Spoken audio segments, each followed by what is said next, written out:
I'm here to collect the new storybooks. We'll have your trucks ready in 2 toots of a whistle, Thomas. Thomas saw the storybooks piled high in the 2 trucks. There were red books, green books, and blue books. There were big books, small books, square books, and even round books. They look wonderful. Soon Thomas was coupled up to the trucks. I must hurry. I have to deliver the storybooks to the library on time. Thomas was very excited. He pumped his pistons and puffed quickly out of the station. Thomas didn't wait for the books to be covered. Thomas steamed quickly along the track. I mustn't be late for story time. I'll chuff and I'll puff to be there on time. The books began to jiggle and joggle, but Thomas didn't notice. Thomas puffed fast towards the junction. He could see the signal ahead was red. I don't want to stop. The children are waiting for their special story time. Then an idea flew into his funnel. I can take the branch line. I know there aren't any junctions on that. So Thomas puffed quickly down the branch line. Thomas felt very pleased. He chuffed faster and faster, and the books jiggled and joggled more and more. But Thomas didn't notice. I mustn't be late for story time. I'll chuff and I'll puff to be there on time. Thomas raced round a bend. Ahead, there was a sign for works on the track. Oh, bother.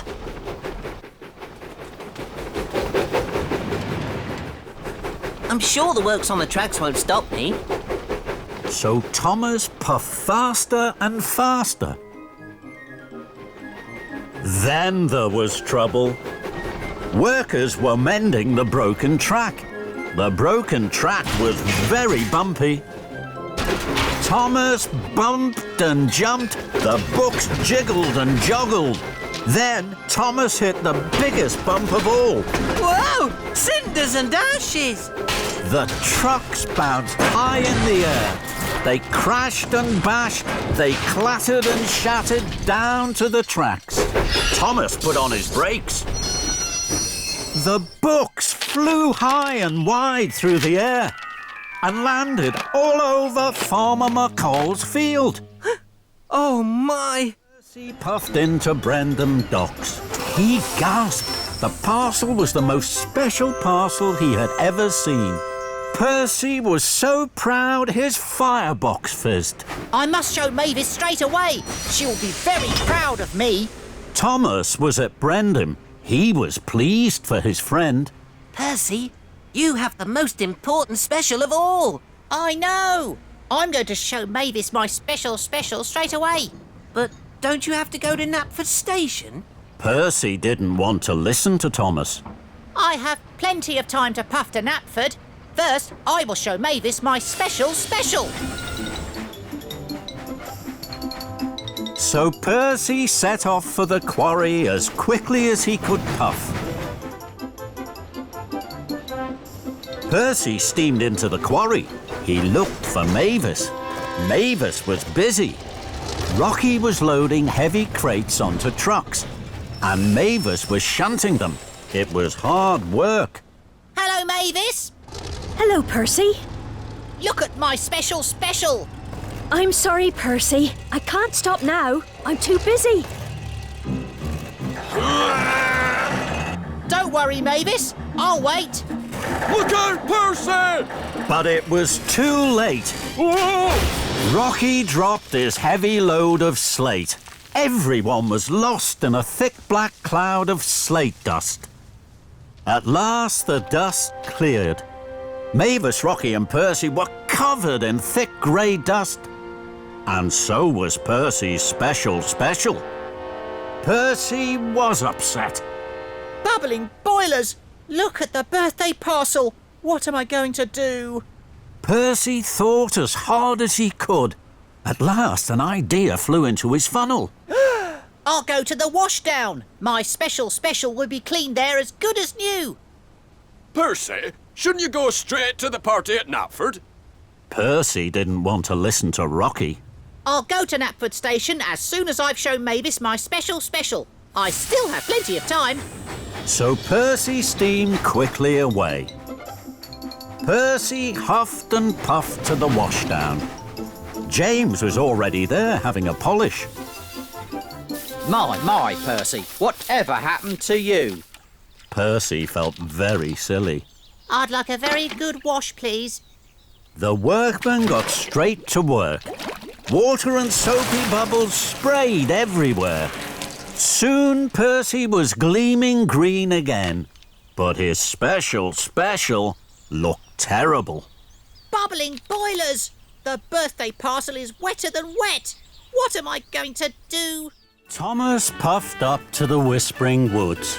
Edward was there. Edward had brought children to visit the woods. Then he was to take them to the party. Hello, Edward. Hello, Thomas. You look worried. Thomas was worried, but before he could explain, the Fat Controller climbed down. Marvellous! What fun! Please, sir. We can't stay long. The children mustn't be late for the party. Oh, party smarty, Thomas. We have plenty of time. You worry too much. And the Fat Controller strode off. Hello, children. Who'd like a game of hide and seek? Did the Fat Controller say a game of hide and seek? Yes, he did. And Thomas's wheels wobbled with worry. The Fat Controller played hide and seek for a long time. He was very happy. So were the children. Edward was puzzled. The Fat Controller never plays hide and seek. I know. And what's that on his face? A moustache. It just appeared. Today, the Fat Controller doesn't seem like the Fat Controller at all. Just then, the Fat Controller came back. Thomas wanted to ask him if he was feeling all right, but he didn't want to look silly. Thomas knew that silly engines weren't really useful engines, so he didn't ask any questions. We must hurry now, sir. We'll be late. And so will the children.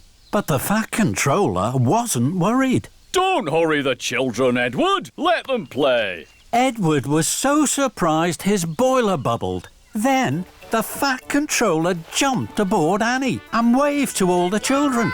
Thomas's wheels clickety-clacked. He puffed and he huffed along the track.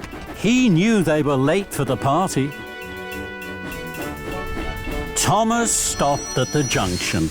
Suddenly, the Fat Controller jumped out of Annie and climbed up to the signal box. I won't be a moment, Thomas. Thomas was amazed. So was the signalman. The Fat Controller never came into his signal box. Hello there. May I have a turn? Thomas looked up. He saw the Fat Controller pull a lever. Then Thomas heard Gordon's whistle. Cinders and ashes. Here comes Gordon. Gordon had all the important visitors aboard the express. He was taking them to the party. With a clang and a clatter, the points changed. Gordon and the express were no longer on the express track. They were now on a branch line heading away from the party. Thomas heard the Fat Controller whoop for joy. Hurrah! Fizzling fireboxes. I must ask the Fat Controller why he's being so strange. Hello, James. I don't have a lot of jobs today. Shall I deliver your heavy load of wood and barrels for you? You can stay here at the washdown. Then you'll be perfectly polished for the party. James thought this was a very good idea. Thank you, Thomas. So James was uncoupled from the heavy flatbed of wood, and Thomas was coupled up. The flatbed was heavy. Huffing and puffing, Thomas set off for the docks. Thomas chuffed back into the docks. You again? What are you doing with that wood? This flatbed is very heavy. I'm sure you can't lift it. Cranky looked at the flatbed of wood and barrels. I'm sure I can. Cranky's hook swung low over the wood. Thomas watched and waited. With a creak and a crank and a crank and a creak, Cranky raised the flatbed into the air. Thomas's boiler buzzed. Told you so. You're still creaky cranky. And you're still Tiny Thomas. That made Thomas very cross. I will prove Cranky wrong and still have time to deliver the eggs. I'm sure Henry had an even heavier load. I'll go and find Henry. So Thomas steamed stormily away. Thomas found Henry waiting by the coal hopper for his special coal. Hello, Henry. I don't have a lot of jobs today. Shall I deliver your heavy load of straw bales for you? Then you can wait here for your special coal. Henry thought this was a very good idea. Thank you, Thomas. So Henry was uncoupled from the heavy flatbed of straw bales, and Thomas was coupled up. The flatbed was very heavy. Huffing and puffing, Thomas set off once more for the docks. Soon, Thomas puffed back into the docks. You again? Now what are you doing with those straw bales? This flatbed is very, very heavy. I'm sure you can't lift this. Cranky looked at the flatbed of straw bales. I'm sure I can. Cranky's hook swung low over the straw. Thomas watched and waited. With a creak and a crank and a crank and a creak, Cranky raised a flatbed of straw into the air. Thomas's funnel fizzed. Told you so. You're still creaky cranky. And you're still Tiny Thomas.